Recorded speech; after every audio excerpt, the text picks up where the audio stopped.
Marcus Holt's detection equipment had been screaming warnings for the past 40 minutes, which was approximately 39 minutes longer than standard evacuation protocols allowed. Vex'hari biomarkers. Close and getting closer. Threat level, extreme. He stood on a low ridge overlooking the terrain he'd been surveying, running tactical calculations that all ended the same way. He wasn't going to make it back to his shuttle. The shuttle sat 3 kilometers southeast, across terrain that offered minimal cover, scattered trees, low scrub, open grassland that provided excellent sightlines for anything hunting him. Vex'hari were faster than humans, especially over distance. Their physiology was built for pursuit, their senses calibrated to track prey through environmental signatures humans couldn't help leaving. Standard protocol for Vex'hari encounter was immediate evacuation. Don't engage, don't attempt contact, don't even try to observe. Just run and report their presence to command.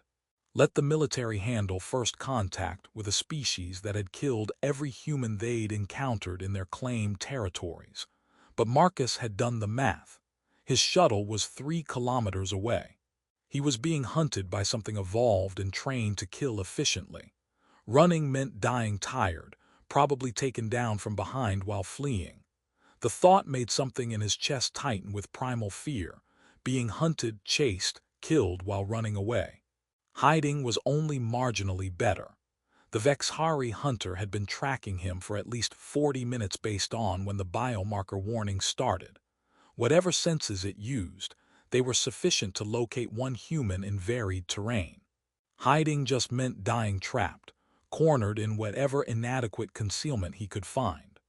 Marcus looked out across the open field that stretched between his current position and the scattered woodland to the east. Approximately 800 meters of absolutely zero cover. Tactical suicide to cross it while being hunted, which was why he made the decision that violated every survival protocol he'd been trained to follow. He walked down from the ridge and out into the center of the field. If he was going to die, and statistics strongly suggested he'd do it on his terms. Standing in the open where the hunter would have to face him directly rather than taking him down from behind. Forcing confrontation rather than being prey that ran until it couldn't run anymore. Marcus walked to what he estimated was the field's approximate center, then stopped. Turned slowly, scanning the tree line and scattered cover where his tracker was undoubtedly watching, assessing, preparing. He had no weapon drawn. His pulse rifle was holstered, his sidearm secured. Drawing them would accomplish nothing, except maybe making his death faster if it provoked immediate attack. And some part of him, the part that had spent 3 years studying xenobiology and alien cultures before becoming a scout, wanted this to be something more than simple predator-prey violence. If he was going to die here, the hunter was going to see him first. Not as prey fleeing blindly, but as a person standing in the open, choosing the terms of his own end. Marcus breathed slowly, controlling his fear as much as possible, aware that his heart rate and chemical signatures were probably broadcasting his terror to whatever was tracking him. The field was silent except for wind moving through the grass. Late afternoon sun made everything golden, peaceful, utterly at odds with the violence approaching. He waited. Kael'thra had been tracking the human incursion for 3 hours, closing distance steadily while maintaining concealment. This was her function: identify threats to Vex'hari claimed space, eliminate them before they could establish presence, maintain the territorial boundaries that kept her people safe from the endless expansion of younger species. She'd fulfilled this function 17 times over her 5-year service period as territorial sentinel. Humans were dangerous prey. They used tools effectively, coordinated in groups, possessed unpredictable desperation that made them hazardous even when cornered. But they were also weaker than Vex'hari in direct physical confrontation, slower over distance, and their biology made them easy to track through thermal and chemical signatures. This human was alone, which simplified the tactical situation significantly. Kael'thra had identified his shuttle's location, plotted his likely routes of escape, positioned herself to intercept regardless of which direction he chose to flee. She'd been preparing for the final approach when the human did something unprecedented. He walked into an open field and stopped. Just stood there, fully exposed, making no attempt to hide or reach his shuttle, simply standing in the middle of approximately 800 meters of zero cover. Kael'thra paused her advance, confused by behavior that made no tactical sense. Prey ran or hid. That was universal across every species she'd encountered. Predators used concealment and surprise. Nothing simply stood in the open waiting to die. She considered possibilities through the tactical framework she'd been trained to use. Trap. But her sensors detected no additional threats, no equipment suggesting hidden weapons or defensive systems. Malfunction of human reasoning due to equipment failure or medical emergency. Possible, but the human's movements had been deliberate, not erratic. Some cultural practice she wasn't aware of. Human culture was poorly understood by Vex'hari intelligence, most of what they knew coming from violent encounters rather than peaceful exchange. Or, and this was the possibility that made her hesitate, the human had assessed his tactical situation, realized escape was impossible, and chosen this. Kael'thra approached the field's edge, staying within the tree line's concealment, her weapon charged and ready. The human hadn't moved. She could see him clearly now through the enhanced visual processing her species had evolved. Smaller than Vex'hari average, wearing the layered protective clothing humans used to compensate for their fragile biology, carrying standard exploration equipment but no weapon currently drawn. He was standing with a posture that her training in threat assessment struggled to categorize. Not aggressive, no weapon ready, no defensive crouch. Not defensive, no attempt to minimize exposure. Just present. Standing there like he was waiting for something inevitable and had chosen to meet it on his own terms. Kael'thra made her decision. She stepped from the tree line's concealment into the field's edge, her weapon raised and aimed at the human center mass. Standard elimination posture, quick and clean kill that her training had perfected over years of territorial defense. The human turned to face her. His movements were slow, careful, no sudden motions that might trigger her firing reflex. He looked directly at her. Their eyes met, and both of them froze. Marcus had studied every available intelligence file on the Vex'hari, which meant he'd reviewed the aftermath of 17 previous encounters and the sketchy observational data collected from long-range surveillance. He knew their approximate physiology. Bipedal, roughly humanoid structure, but significantly larger and more heavily muscled, elongated ears that provided exceptional auditory detection capabilities. Eyes that processed visual information in spectrums humans couldn't perceive. Hands configured for both tool use and natural weaponry. He knew their reputation. Ruthless territorial defenders, apex predators whose culture centered on hunting and elimination of threats, sophisticated enough for space travel and advanced technology, but fundamentally committed to defending what they claimed as theirs. He knew the survival statistics. 0 human survivors from encounters in Vex'hari claimed space, but none of the intelligence files had prepared him for seeing one in person. She was terrifying in the way that apex predators are terrifying. Every line of her body suggested killing efficiency. Her weapon was aimed with the steady precision of someone who knew exactly how to use it. Her posture radiated confident lethality. Even standing 40 meters away, Marcus could feel the weight of being in her sights, of being categorized as prey by something that had evolved to hunt. But she was also not what he'd expected. Intelligence files described Vex'hari as alien hunters, territorial threats, hostile entities. Categorizations that reduced them to functions rather than recognizing them as people with culture and choice. The being standing at the field's edge was undeniably all those threatening things. But she was also thinking. Marcus could see it in the way she'd frozen just as completely as he had, in the expression crossing her face that human psychology might interpret as confusion or uncertainty, in the slight shift in her weapon grip that suggested she was processing unexpected information. She wasn't a mindless killing machine following programmed responses. She was a person facing a situation that didn't match her expectations, trying to understand what was happening. And Marcus realized with sudden clarity that she was making the same assessment of him, looking at him not as simple prey to be eliminated, but as something more complicated than her training had prepared her for. He should be dead already. She had clear shot, superior position, every tactical advantage. The fact that she'd frozen instead of firing meant something had disrupted her certainty. His choice to stand in the open rather than flee or hide had complicated what should have been a simple elimination. Marcus kept his hands visible, made no move toward his weapons, tried to convey through body language what he couldn't communicate verbally. "I'm not a threat, I'm a person. I see you seeing me." They stood frozen for long seconds that stretched into a minute, neither moving, neither breaking the eye contact that felt like the only thing keeping this moment suspended rather than erupting into violence. Finally, Marcus spoke.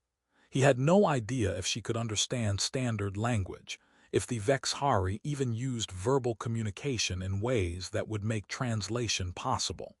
But he needed to say something, needed to make this moment more than just predator and prey frozen in mutual recognition. "I know you're going to kill me," he said, keeping his voice steady despite the fear making his hands shake. "I understand that's your function, protecting your territory, eliminating threats before they can establish presence. I just wanted you to see me first, not as prey or threat, as a person. Someone with family and memories and reasons for being here that probably make sense to my people, the way your reasons make sense to yours." He paused, swallowed hard against the tightness in his throat. "I'm not asking you not to do your job. I understand the position we're both in. I just didn't want to die running. Wanted one of us to acknowledge that we're both people making choices, not just predator and prey following instinct." The Vex'hari's weapon lowered slightly, not holstered, not even pointed away, just lowered a fraction that might have been unconscious response to his words. Then she spoke, and Marcus's translator implant, standard equipment for scouts working in territories where first contact was possible, rendered her words in standard. "You walked into open space." Her voice carried harmonics that the translator couldn't fully capture, but the tone suggested something Marcus's human psychology interpreted as confusion mixed with curiosity. "I did," Marcus confirmed, surprise at receiving verbal response making him momentarily forget his fear. Running meant dying tired, hiding meant dying trapped. This way, at least it's on my terms. And at least you have to see who you're killing. You think this changes outcome? No, but it changes the nature of it. You're not hunting prey anymore. You're choosing to kill someone who's asking you to recognize them as a person first." Marcus managed something that might have been a smile if fear hadn't made his facial muscles tight. "I'm Marcus Holt. I'm 32 years old. I have a sister on Mars and parents on Earth. I came here to scout settlement potential because humanity needs space to grow, and this world seems viable. I knew the risks when I took the assignment. I'm not asking for mercy I don't expect. I'm just asking you to know my name before you end me." Kael'thra's weapon lowered further, and she became aware that her training and her conscience were at war inside her decision-making processes. Her training was absolute. Humans in Vex'hari territory represented existential threat. They established presence, brought more of their kind, eventually attempted to claim space that belonged to Vex'hari clans. She'd eliminated 17 previous incursions, prevented the kind of gradual invasion that had consumed Vex'hari territory on other worlds, where her people had been too slow to respond to encroachment. This human should be dead already. She had clear shot, superior position, every tactical advantage. Her function was to eliminate the threat before it could report this territory's viability to other humans. But the human, Marcus Holt, He'd given his name and expected nothing in return except acknowledgement, wasn't behaving like prey, and Kael'thra found her certainty fracturing in ways that felt dangerous but also necessary. He was standing in the open, not fleeing, not hiding, not even reaching for the weapons she could see he carried. He'd positioned himself as vulnerably as possible and then asked to be seen as a person. Had spoken his name and family connections, given her information that served no tactical purpose except to humanize himself in her perception. And it was working. Kael'thra could feel her categorization of him shifting from threat to be eliminated to person making choices. Could feel recognition replacing the simple predator-prey dynamic her training had prepared her for.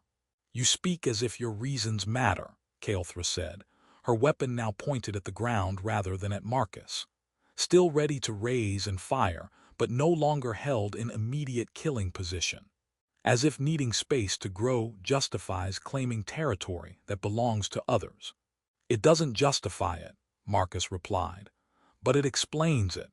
The same way your need to defend your people's territory explains why you're here to kill me. We're both operating from survival imperatives that make sense within our own contexts, but conflict when they meet. And you think recognition of this conflict changes anything? I think recognition means we're making choices instead of following instinct. You could have shot me the moment you stepped into the field, but you didn't. You're listening. That's a choice." Kael'thra processed this, her tactical training screaming that every second she delayed increased risk while something else, some part of her that existed beyond training and function, found truth in what the human was saying. She lowered her weapon completely, though she didn't holster it. "I am Kael'thra of the southern reaches. I defend territory that has belonged to my people for 8 generations. Your presence here threatens that continuity. My function is to eliminate such threats before they establish presence." "I understand," Marcus said simply. "Do what you came to do. I've said what I needed to say." He stood there, hands still visible and empty, making no move toward weapons or defense, having complicated her function by asking to be seen as a person, and then peacefully accepting death rather than forcing her to hunt him down while he fled. And Kael'thra realized that she couldn't pull the trigger, not because Marcus was no longer a threat. He absolutely represented the same territorial danger he'd posed when she started tracking him. His people would continue seeking space to expand. His survival or death wouldn't change humanity's needs or intentions, but he'd successfully complicated the simple equation of her function, made her see him as more than a target to be eliminated, made himself into a person with a name and family and reasons, someone making choices rather than just occupying space in ways that threatened her people. Her training screamed that this was exactly the kind of thinking that allowed invasions to succeed, that letting one human survive created precedent that would cost Vex'hari lives and territory. But her conscience, the part of her that existed beyond training and function, couldn't eliminate someone who'd asked to be recognized as a person and then peacefully accepted death rather than forcing confrontation. "Your shuttle is 3 kilometers southeast," Kael'thra said, her voice carrying harmonics that her own emotional awareness interpreted as reluctant decision. "You have 2 hours to reach it and leave this space. If you return, if any of your kind return to claim territory here, I will fulfill my function without hesitation. But today, I acknowledge that you are Marcus Holt, person with family and reasons, and I choose not to end you." Marcus stared at her, his expression cycling through surprise and confusion and something that might have been gratitude. "Why?" "Because you complicated simple equation, made me see you as more than threat. That's..." Kael'thra struggled to articulate something she'd never had to express before. "That's not something I can unsee once I've recognized it. You asked me to know your name. I do, and I find I cannot kill someone whose name I know." She turned to leave, then paused. "Your people should stop trying to claim this territory. It's not empty space waiting for settlement. It's home to people who will defend it. We are not mindless animals protecting territory through instinct. We are thinking beings making choices about how to preserve what belongs to us. I'll report that, Marcus said, and I'll recommend that my people send diplomats instead of scouts. Maybe recognition is worth more than either of our species has acknowledged. Maybe, Kael'thra agreed. But understand, if your kind returns as invaders rather than as people willing to recognize our claim and negotiate boundaries, I will not hesitate a second time. This moment of recognition doesn't obligate me to accept conquest disguised as settlement. Understood. Kael'thra disappeared into the tree line, her function technically unfulfilled but her conscience intact. She'd chosen recognition over duty, had allowed one human to survive because he'd successfully made her see him as a person rather than a category. Her superiors would likely question this decision. But Kael'thra found she could live with their questions more easily than she could have lived with killing someone who'd asked to be recognized and then peacefully accepted death. Marcus stood in the open field for a long moment after Kael'thra vanished, processing his impossible survival. Then he started walking southeast toward his shuttle, his legs shaking with adrenaline crash. He'd stood in an open field expecting to die. Instead, he'd had a conversation with a Vex'hari hunter who'd chosen recognition over duty, who'd acknowledged him as a person rather than eliminating him as a threat. He filed his report honestly. First peaceful contact with Vex'hari species, territorial claim clearly asserted and defended, recommendation for diplomatic approach rather than settlement expansion. His superiors were skeptical but intrigued. The fact that he'd survived a Vex'hari encounter suggested possibility for communication, where previously only violence had existed. 6 months later, Marcus returned to Kepler 638d. Not as a scout looking for settlement sites, but as part of the first official diplomatic mission to the Vex'hari, bringing proposals for territorial recognition and negotiated boundaries instead of claims for human expansion. The Vex'hari agreed to talks, and when their delegation arrived at the neutral meeting facility humanity had established, Kael'thra was among them. She'd been selected specifically because she was the only Vex'hari who'd encountered a human in their claimed territory without killing them, who demonstrated that recognition could pause violence. She and Marcus saw each other across the negotiation chamber. Both froze for a moment, remembering the field where predator and prey had become two people making choices. Then Kael'thra did something that surprised the entire Vex'hari delegation. She spoke his name. "Marcus Holt, you returned." "I did, and I brought people who want to talk instead of claim." Marcus felt relief flooding through him. She remembered, and apparently his survival hadn't cost her standing among her people. "I hope that's acceptable. It's better than what your kind usually brings." Something that might have been a smile touched Kael'thra's expression, though Marcus wasn't confident interpreting Ari facial expressions. "I'm ready to listen, though I make no promises about what my people will accept." That's all anyone can ask. We'll figure out if recognition is enough to build peace on. The negotiations were difficult. Centuries of territorial conflict don't resolve in weeks or months, and there were factions on both sides who preferred violence to compromise. But they started, and they persisted, because one human and one Vex'hari hunter had stood in a field and chosen recognition over instinct.